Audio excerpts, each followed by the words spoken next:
Welcome to Harbor Rock Wealth Management's Planning Tip of the Week. My name is Ruben Smith, and as always, I'm joined by my good friend and partner, Jimmy Lester. Welcome. Happy New Year. Thanks, Ruben. Happy New Year.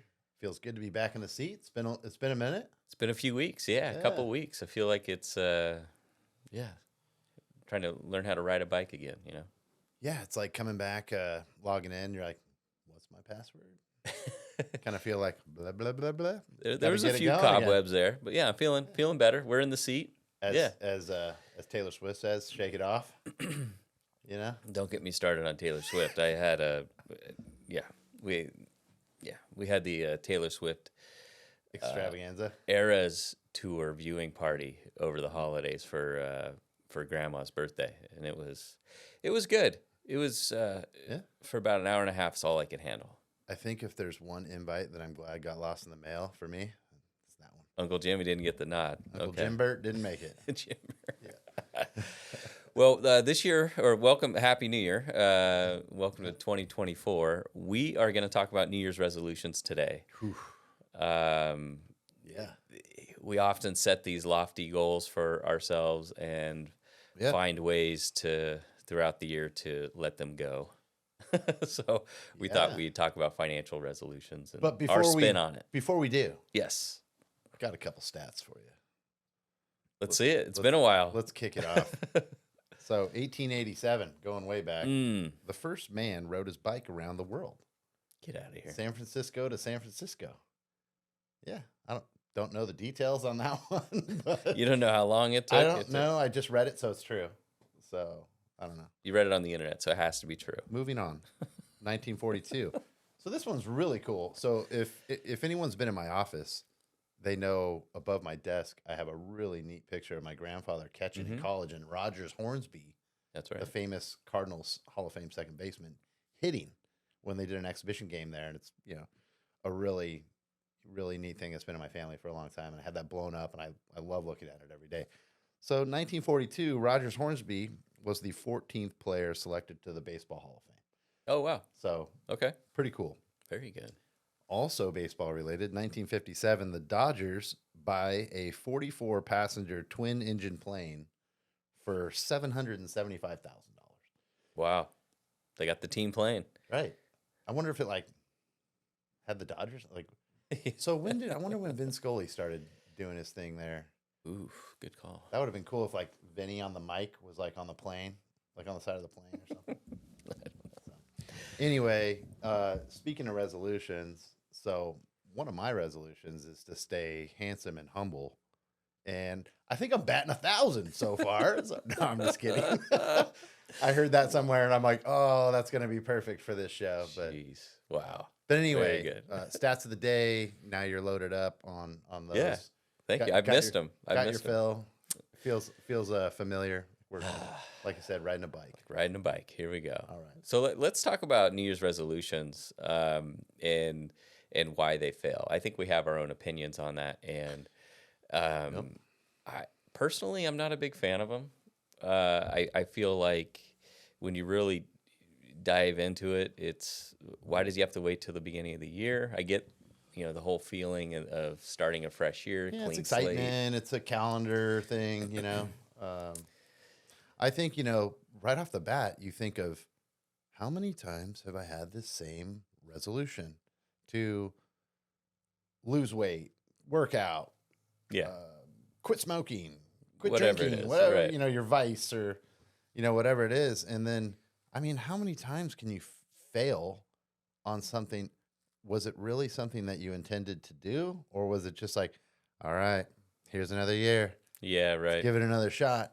And I think that word resolution in and of itself is implying that something's broken, right? That needs fixing.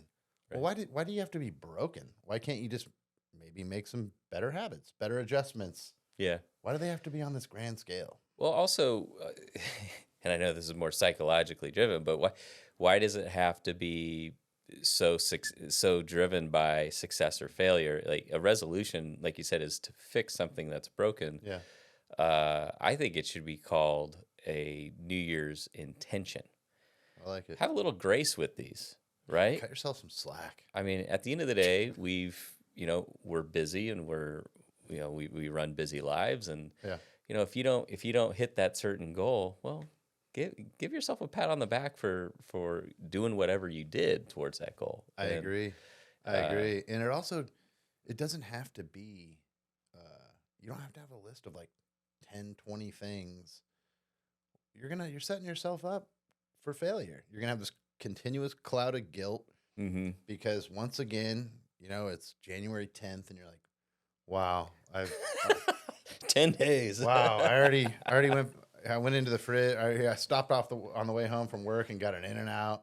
Bonbons. I missed the gym. Yep. I'm already, going backwards on the treadmill.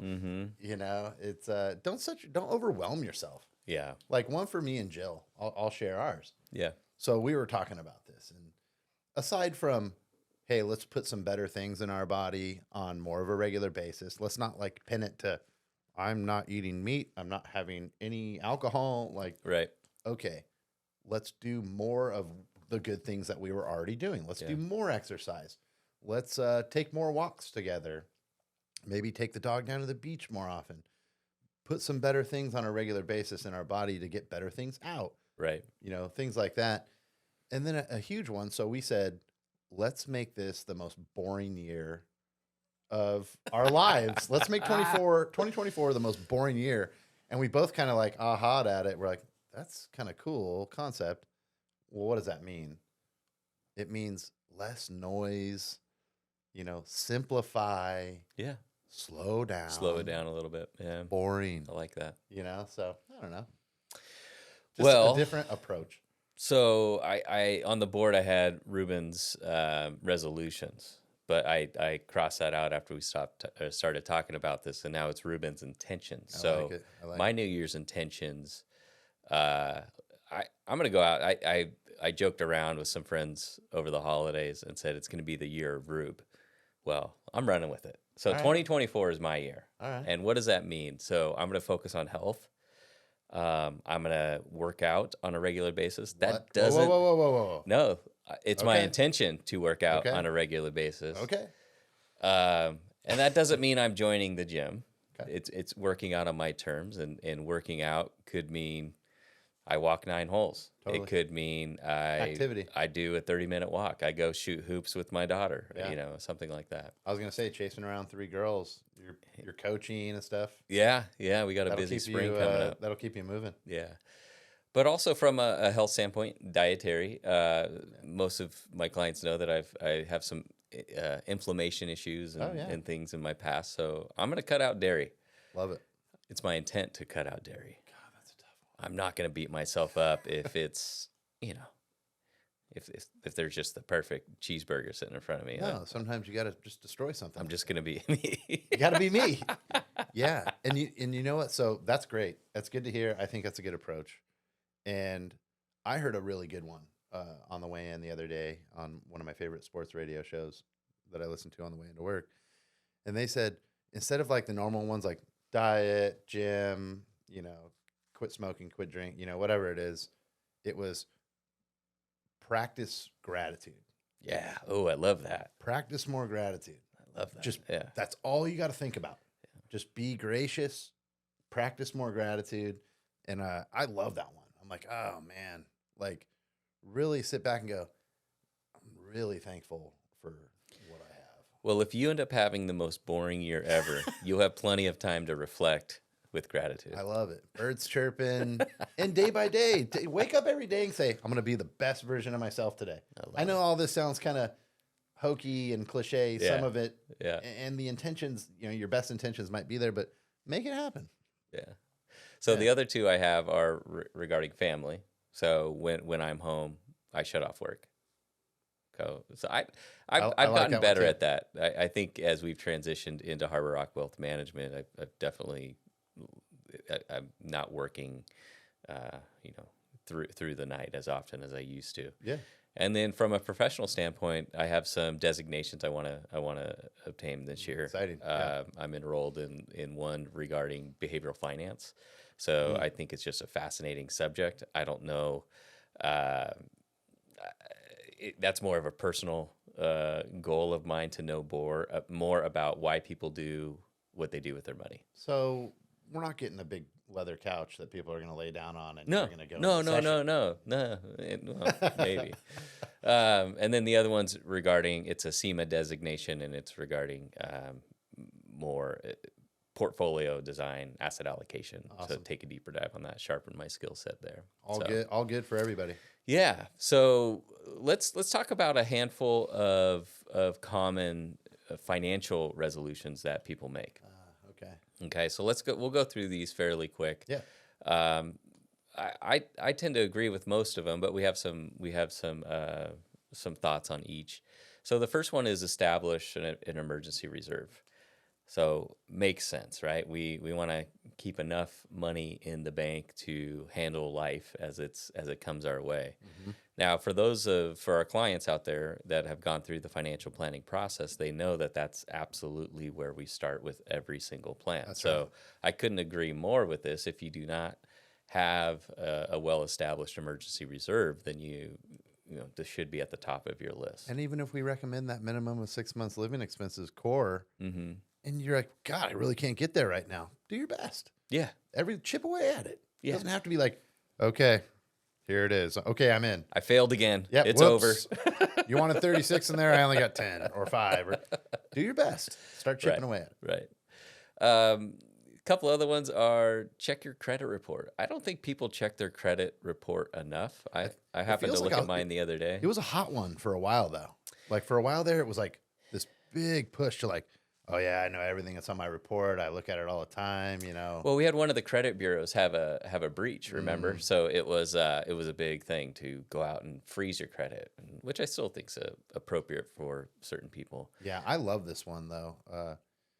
And it's not just, don't think about it just as a tool, as a protective tool. It is, to make sure there's no unauthorized opened up credit cards or whatever on there. But think about it as a tool to manage the positive things too. It gives you a better snapshot of your financial and credit capacity. Sure. In a sense. Yeah. Maybe you don't have enough credit. Right. Maybe it's behooves you to establish another credit card or have a larger limit that you're all these things that are positive to strengthen your credit, not just the score. That's a good point. You're starting to see that with younger generations. They don't have credit cards. They don't, and I don't know if that's because there's been some type of fear instilled as far as getting into credit card debt and that revolving trap. Definitely. But yeah, we fielded a handful of questions last year from either clients regarding their kids or younger clients saying, "Hey, I need more credit. Yeah. How do I build my credit?" Think about it this way too. You think when my dad went and bought his first home for $50,000, that he was like, "I got a great credit score and it's strong, and it's established." No, and that's not a knock on mom and dad for doing their thing. That just wasn't in the time. It wasn't as important. Think how impactful it is now. I mean, if this is starting good practices and discipline of establishing credit and managing credit at a younger age, those trade lines are going to be, by the time they're buying a property, think how impactful a quarter of an interest point hit is on a mortgage now on, a $500,000, $600,000, $700,000 home that they might be getting into. Right. It's massive. Yeah. So, yeah, exactly. I mean, the cost of cars and homes, everything. everything that you're, and it's not going financing. down. No. So speaking of managing, the next one's managing subscriptions. Now, if you do anything on your phone and you click an ad here, or download an app, or subscribe to a service, a workout service, for instance. Speaking of resolutions, oh yeah, that's a good one. It's easy to forget about them if you don't click on them. So these are auto renewed, oftentimes, and you can get carried away with your outflows each month or as they come up. So yeah, and check your streaming channels. Oh, that's a good one too. I'm a bad one on that.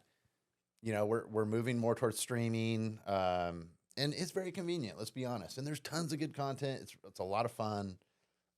Jill and I love our shows, but there's like 10 to 15 channels now.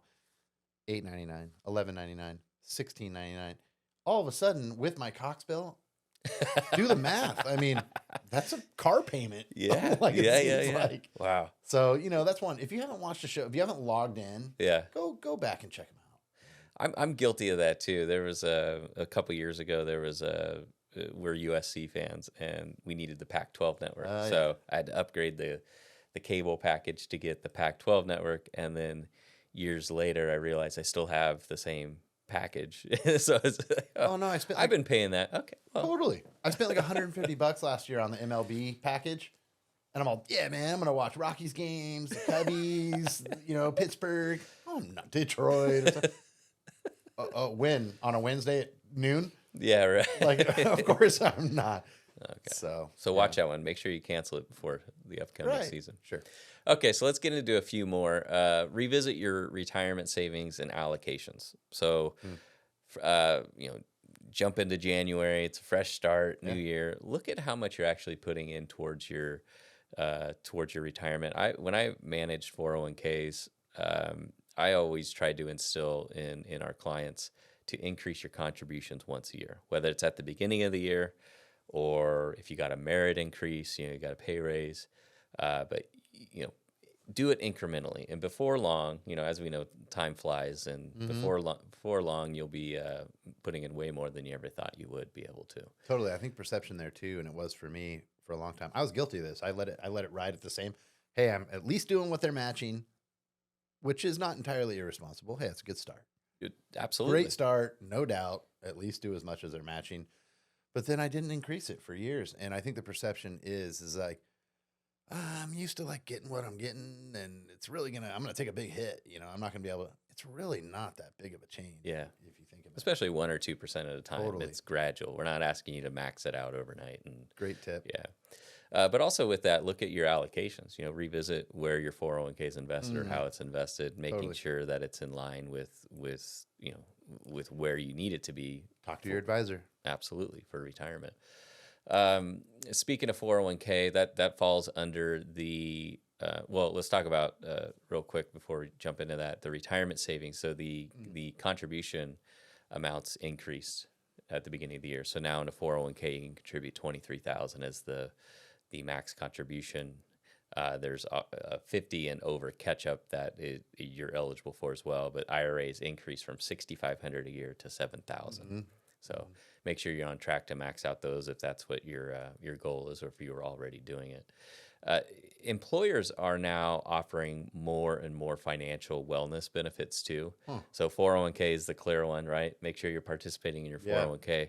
But oftentimes employees don't really understand what they have access to. So there was a couple of employers that we provided their 401k for, where they also had a group legal benefit. They had, which is awesome. For $20 a month out of your paycheck, you could have access to an estate attorney, or someone that if you needed to draft a will, or get some legal advice. So there's some really cool benefits out there through your employer, and specifically around wellness. Like that's increasing. And it's not just like we're going to pay for your gym membership or anything, but hey, you have 5 sessions that you can talk to a psychologist or a therapist, or those are probably highly unused. Yeah. And largely because, like you said in the beginning, people just literally don't know what they have access to. Right. And these are really good benefits. Yeah. And there's even financial planners that you can have access to. And if you have student loans, there's student loan management programs. Awesome. So look at your benefits handbook and see what's out there and available for you. The next one is reassess your insurance needs. Now, when we talk about insurance, I think initially people go to health insurance, home insurance, auto insurance, kind of the standard coverages. Yeah.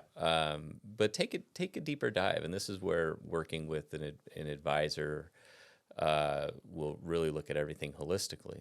What are your life insurance needs? What are your disability needs? What are are you planning for a long-term care event down the road? Yeah, we all know life events happen, and part of a big push for us this year are all your estate needs in order.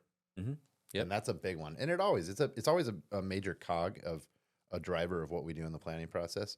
But we're really trying to start out at the beginning of the year a disciplined practice of hey, are we up to date? Is your trust up to date? Have you had any life events? And I really think that gets people to check, to do a little quick temperature check. It's preventive maintenance. It's the preventive maintenance that we kind of often forget that keeps us from a catastrophic event. Yeah. You know, change the oil, change the fluids, Right. keep the tire pressure up. What do? You go for a physical, right? You go for your annual physical. You get your cleanings on your teeth. Right. Well, what does that all do? Well, it keeps you from having a moment of catastrophe in a sense. Same thing on the financial side. Absolutely. Do the preventive maintenance. Need your Let's stay on checkups. top of things, you know. Yeah. Make it a discipline. Yeah. And that's all involved in the financial planning process. That's why we meet with clients typically it's a quarterly basis. Yeah. You know. And then the last one is create a budget. And I threw this one on here because I think everybody wants a budget. And they want to say that they're going to stick to the budget. Yeah. But the idea of creating a budget unveils some things totally. that you don't necessarily want to face. A Starbucks habit, where's my money going? Or like I eat out so much. Oh, totally. Have you ever come back through like a year's worth of bank statements? Yes. And just looked at your debit card transactions? Yes. And you're just like, wow. Yeah, it's crazy. Yeah. You want to make some New Year's intentions? Go back, comb through your debit card purchases for the last year. Yep. And that'll really put you in check. I know it sounds scary, but it's probably liberating at the same time.